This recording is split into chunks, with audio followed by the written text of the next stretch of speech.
All right, this is a continuation of section 1.5. So we talked about factors and prime factorization. Now we're going to do multiples and least common multiple. So remember that multiples get bigger, factors are smaller, right? So multiples are called that because of multiplication. So we got 10 times 1, 10 times 2, 10 times 3, 10 times 4, and so on.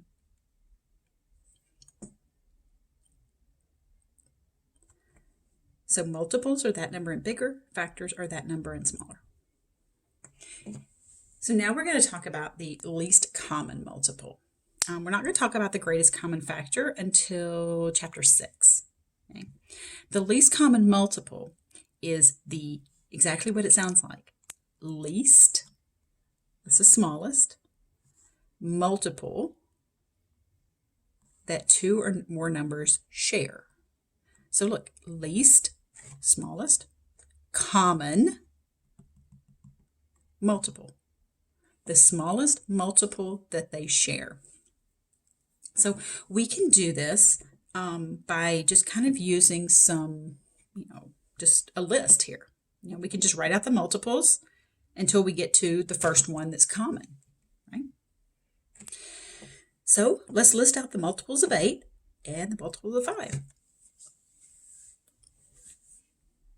In listing both of these out, you can see that 40 is the first number we come to that is shared or common to both lists.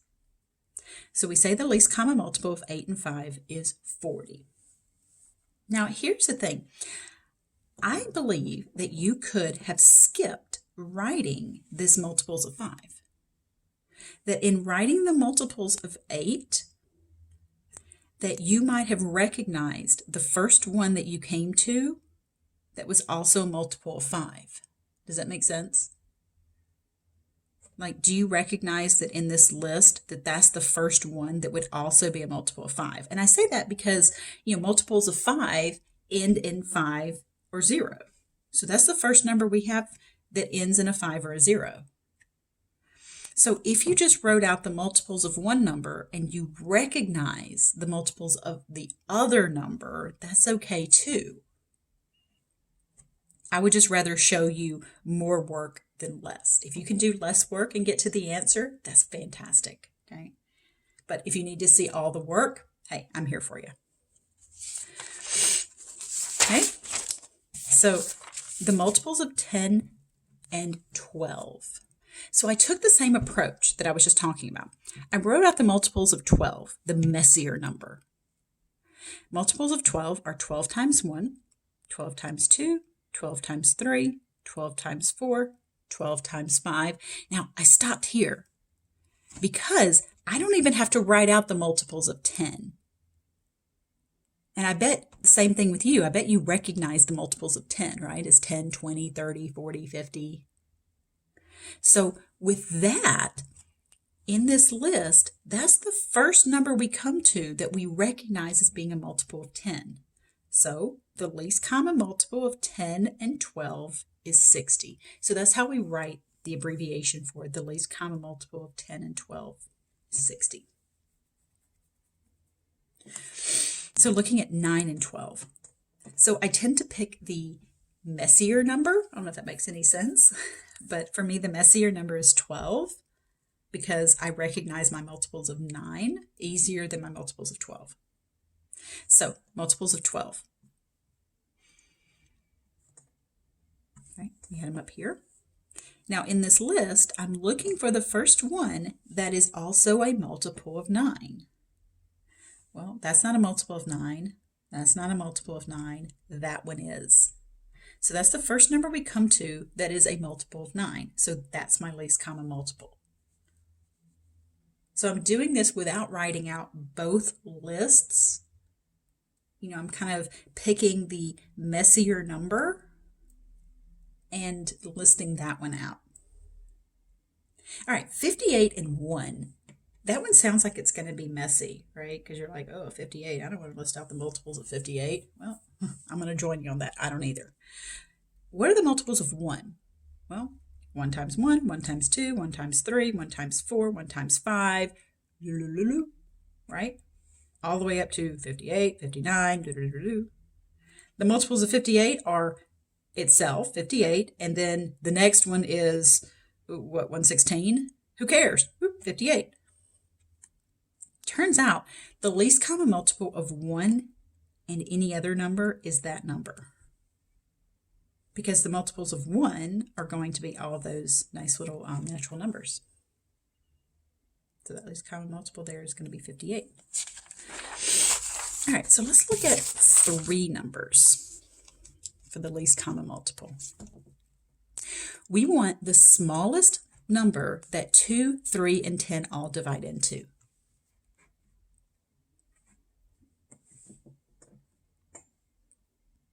That's what the least common multiple is. Now, we can go ahead and write out the multiples for these. The multiples of 10, the multiples of 2, and the multiples of 3. You can see I already have the first common multiple circled. Now, you can notice I skipped a whole bunch of stuff, right? I'm not sure why I put ... 10, 12, ... 20, because 10's the next one here. I'm not really sure what I was thinking there. I was just kind of jumping around. So yeah, you see I skipped a bunch of stuff in there because I knew 30 was going to be coming up here. So for this type of problem, it's better to start with that bigger number and list out those multiples. Now, here's the thing. You need all 3 of these to divide into this common multiple. So you might look at 10 and say, ooh, well, 2 goes into 10. And yes, 10 is a common multiple of 10 and 2, but it's not the common multiple for 2, 3, and 10, because 3 doesn't go into it. So you might have some numbers that are common to just 2 of these, but you want a number that's common to all 3.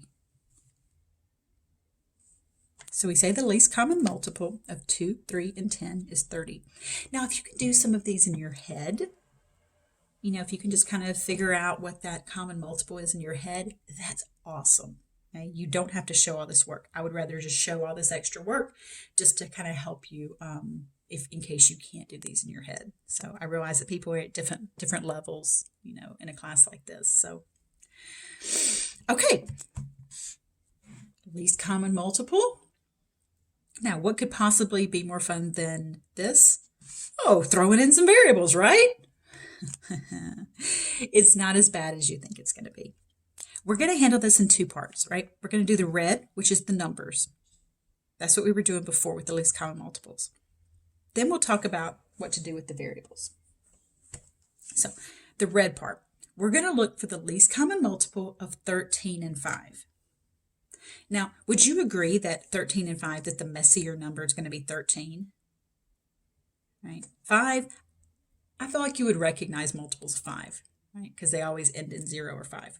So let's do the multiples of 13. So 13 times 1, 13 times 2, 13 times 3, 13 times 4, 13 times 5. That's the first number in the list that ends in a 5. So we know that's a multiple of 5 as well. So that's my least common multiple for 5 and 13. There's part of my answer. The other part is going to come from the variable. Now let's talk about the multiples of variables. Okay? So we have, x, we have x squared, and then we have y. We say that x squared is a multiple of x because we have x, x squared, x cubed, and so on.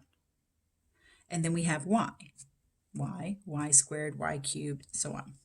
So here's what we're going to do. When you're given the choice, you have this x and you have an x squared, pick the higher variable, the higher power on that variable. Because this x squared is a multiple of this one. So when given the choice, you have 2 x's here, you have this x and you have this x, go with the higher power. Why? Well, you have the choice between this y and no y. Go with the higher power. That's that y of the 1. So my final answer is 65. Notice how I color-coded this for you. And then we went with the higher power for x and the higher power for y. Now, higher power meaning, y or no y.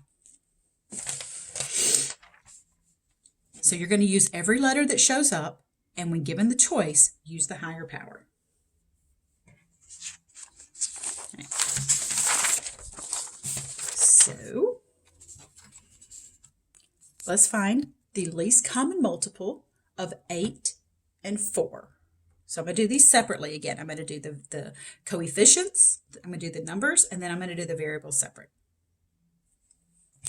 The multiples of 8 and 4, I went ahead and just wrote those out. And you can see the least common multiple is 8 itself. Don't forget when you're writing out the multiples that you want to start with that number. Don't go ahead and start with 16. Start with that number. So here we go. 8 is going to be my least common multiple. Now, we're going to use each letter, and when given the choice, pick the higher power. So x, all right, so cubed is my highest power. Y, I've got a y and a y squared, so I'm going to use the squared. Z, I've got a z and a no z, so I'm going to use a z. So my final answer is going to be x cubed. When given the choice between these two y's, I pick the higher power. That's because I'm going with that multiple. Like right here, 4, the next multiple was 8. It's kind of like this. I have y, and the next multiple was y squared. So this, we think about it as this y is included inside that y squared. All right, let's look at just some variables. That way they just have coefficients of 1, so we don't even have to think about those. What is the least common multiple? All right, well, we have a and a. They both have an exponent of 1. We have b squared and b, so let's go with the highest power. And then we have a c and no c, so we're going to use the c. So if the exponents are the same, you can use either one. If the exponents are different, you use the higher power. So you use each letter that shows up, whether it's in both or not, and when given the choice, use the higher power.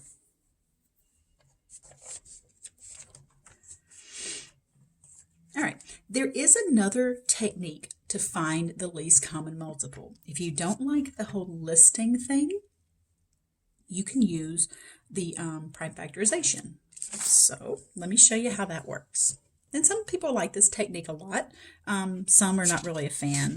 Let's see. So if we take 36 and we break it down into its prime factorization, I broke it down to 6 times 6. If you use 9 and 4, that'll work too. We end up in the same spot in the end.